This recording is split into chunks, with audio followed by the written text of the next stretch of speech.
statements of 6 defendants accused of plotting a coup against the government of President Bola Tinubu. Court officials, backed by operatives of the Department of State Services, directed reporters to vacate the courtroom shortly before the trial judge, Justice Joyce Abdulmalik, took her seat. A court official who did not disclose his name told journalists that the directive came from the judge, while an SSS operative said he would offer an explanation later. The journalist, however, complied and exited the courtroom shortly afterwards.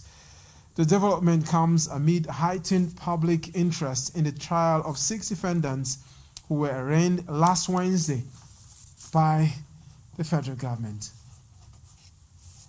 There are strong indications that domestic airlines in Nigeria may halt operations from Thursday, April 30th, 2026, over what operators described as unbearable and unsustainable aviation fuel prices, raising fresh fears of widespread travel disruption across the country. Industry insiders say the airlines, having engaged both the federal government and oil marketers without a breakthrough, may be left with no option but to ground flights by Thursday. The looming shutdown comes after several complaints by operators who have watched the price of Jet A1 surge by over 300% compared to February levels, pushing operating costs to the brink. Passengers, many of whom rely on domestic flights for business and urgent travel, now face uncertainty. In a bid to avert the crisis, the Minister of Aviation and Aerospace Development, Festus Keyamo, convened a meeting with airline operators and fuel marketers in Abuja last week. However, findings indicate that the tripartite talks ended in a deadlock, with operators unwilling to shift their stance unless decisive action is taken. At the end of the 2-day meeting, the minister announced a 30% reduction in aviation-related taxes as part of efforts to ensure or to ease the burden on airlines. While the gesture was acknowledged, operators insist it falls short of addressing the root problem. Stakeholders have been called upon to strengthen collaboration in promoting peaceful coexistence across Plateau State. And this was the focus of a close-out workshop by the Center of Humanitarian Dialogue. Our correspondent Joshua Gar has details of the report has continued from our studio. The event brought together key actors to conclude a peace-building initiative designed to establish sustainable peace structures. It also served as a platform to present the project's outcome and rally support for implementing its recommendations, with assurance from both the organizers and the Plateau Peace-Building Agency of their commitment to sustaining the progress made so far. Country Manager, Center for Humanitarian Dialogue, Chris Agoha, said HD is committed to the pursuit of vision of conflict prevention, mitigation, and resolution nationally and internationally. Government has deployed immense human and material resources to ensure that Plateau returns to its preeminent position as the epicenter of peace nationally. The Director General, Plateau State Peacebuilding Agency, Julie Sander, who was represented by the team leader, Coordination and Partnership, Hope Chuang, explained that participants highlighted the need to build on achievements through inclusive dialogue and active community participation, noting that lessons from the project would guide future peace efforts and help tackle underlying causes of conflict. They are in strategic positions and they are also vulnerable in terms of information sharing, and their relevance can't be outlined. The workshop also recognized contributors to the project's success and included the handover of its outcome to relevant authorities, reinforcing the collective responsibility to maintain lasting peace in the state through presentation of zonal reports by the Director General, Research and Documentation, Government House, Sam Godons. There were goodwill messages from the former Minister of Water Resources, Sarah Ochekbe, Chairperson of the Gender Commission, Olivia Daziem, and the representative of the Commissioner, Ministry for Local Government and Chieftaincy Affairs, Johanna Majau, as well as the Ministry of Women Affairs and Social Development, Sunday Dabin, all commended the HD for constant dialogue with different communities across the state and beyond. Plateau State Commissioner of Health, Nicholas Pamlong, has called for renewed commitment and collective action in the fight against malaria as the world marks the 2026 World Malaria Day. The Commissioner underscores the urgency of this year's theme, Driven to End Malaria.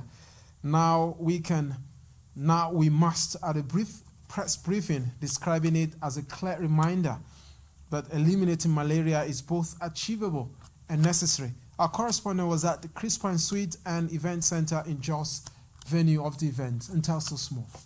The Plateau State Commissioner, Minister of Health, Dr. Nicholas Bamlong, noted that malaria remains a major public health concern in the state, particularly affecting children under 5 and pregnant women. He, however, highlighted that significant progress has been made through the distribution of insecticide-treated nets, improved access to testing and treatment, and increased public awareness. These successes are driven by strong political commitment, effective treatment, robust surveillance systems, and community participation. However, despite these gains, malaria remains a major global health threat. In the same year of 2024, there were an estimated 282 million malaria cases, with over 610,000 deaths all over the world. According to him, these interventions have contributed to a steady decline in malaria-related illness and death across the state. He called on stakeholders, including development partners, healthcare workers, and community leaders, to intensify their support and collaboration in order to sustain the progress achieved so far. As we celebrate progress, let us continue to intensify our efforts for tomorrow. Plateau State has demonstrated that malaria elimination is not a dream, it is achievable.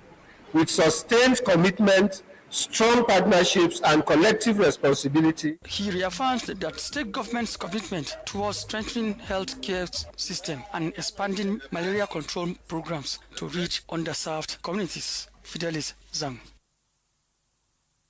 A governorship aspirant under the All Progressive Congress, APC in Bauchi State, Alhaji Abdullahi Adamu, also known as China, says he will prioritize agriculture, economic development, and youth employment if elected as governor. The businessman stated this during an interaction with journalists at his residence. Correspondent Simon Swatke has the details as presented in our studio. Explaining why he joined the governorship race, Alhaji Abdullahi Adamu China said Nigerians must return to a culture of self-employment, warning that failure to do so will leave many young Nigerians unproductive due to the rising lack of formal employment. I swear to Almighty, I will do the best. The next thing, when you see him when he's in office, I don't think he's the same person. So, when we did not live that character, truly let me tell you, we are finished. Local government, to state, to any other sector, we have to be careful. To the presidency, okay, we should start thinking of how to get what we have and eat by ourselves. The aspirant noted that Nigeria is blessed with both human and natural resources and stressed the need for leaders to harness those God-given endowments for the betterment of citizens. Subvention is coming to me. I will be lazy. No, keep it. I would like to lend them that money for 2 years. I will engage the youth and others, whoever. I will engage them strictly on bringing ideas. If you don't have one, I will draft one for you. Then all the local governments must be covered with that. Meanwhile, in Nigeria, we have 3. 1, C, farms. 2, resources. According to him, Bauchi State has abundant opportunities in agriculture, solid minerals, and tourism that can develop to create jobs and wealth. The governorship hopeful pledged that if elected as Bauchi State Governor, his administration will ensure that youths are productively engaged through structured skills acquisition and enterprise support programs. Alhaji Adamu, who is an expert in mining, disclosed that his administration will unlock the state's mineral potential to boost internally generated revenue. He called on Nigerian leaders at all levels to deliver the dividends of democracy to the electorate, reminding them that every leader will one day stand before God to give an account of their stewardship. 3 fire outbreaks within 1 week have destroyed onion stocks worth nearly 500 million across several communities in Sokoto State. Security agencies are now investigating amid growing suspicion that the incidents may be deliberate. The latest blaze struck the Hua village on Friday, reducing 324 onion storage huts to ashes and destroying 5,832 bags of onions in a single afternoon. The fire broke out while many residents were away for Jumat prayers and spread rapidly through clusters of thatched storage huts, leaving little time for intervention. The national president of the Nigerian Onion Producers, Processors and Marketers Association of Nigeria, Aliu Isa, in a telephone conversation with our correspondent on Monday, said the recurring nature of the incidents was difficult to ignore. Before the Dahua incident, similar fires had gutted onion stores in Kujio village, destroying 2,275 bags, and in Dundaye, where over 2,000 bags were lost within 48 hours. Altogether, more than 10,000 bags have been consumed across the affected communities. And on the foreign scene, Buckingham Palace said on Sunday that a state visit by Britain's King Charles III to the United States will take place as planned following a shooting at a Washington media gala. The incident late Saturday at the annual dinner of the White House Correspondents Association came less than 48 hours before Charles and Queen Camilla began a 4-day state visit to the United States.